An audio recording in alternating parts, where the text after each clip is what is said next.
drawings are very profound in that it records a lot of information from the past, and I think that's the beauty of those artists from the early 20th century, is that they were really close to those ancestors who still hold those stories, and they could describe, exactly in very good detail of what was going on during that time period as natives were moved to Indian territory. It needs to be celebrated. It really does. Definitely the family, I think, was very influential. Seeing a lot of the subject matter of his work dealt with the genre scenes of everyday life, And so, seeing some of those things of family and husbands and wives and mothers and children together was influential in that the family aspect of the tribe is very important, and it still is today.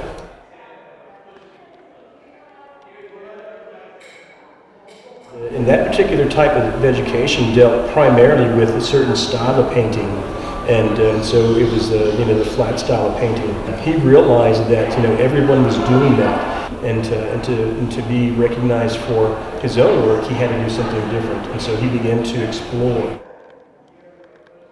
And also the school at that time in Santa Fe, they taught not to be encouraged by outside entities. So no outside influence was to be brought into your style of painting. And so basically you painted your tribe, and you painted in a flat style.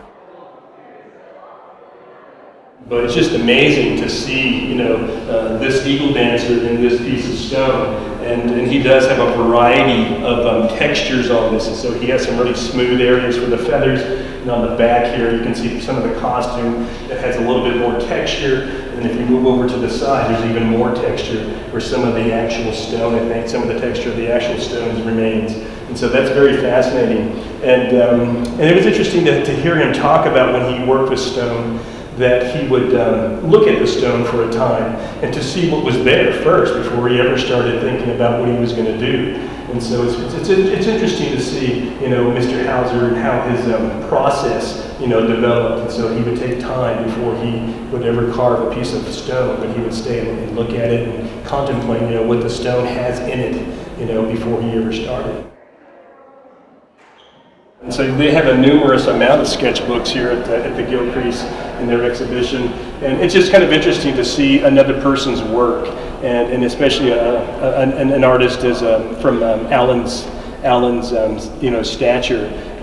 It's just wonderful to see what he was thinking about as he developed ideas.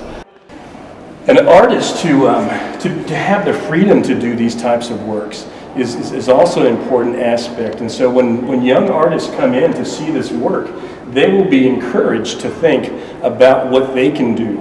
And that's what I hope this exhibition and the centennial of his birth will do, is will encourage not just Native American students, but other art students to think beyond and to see what they could do with different media.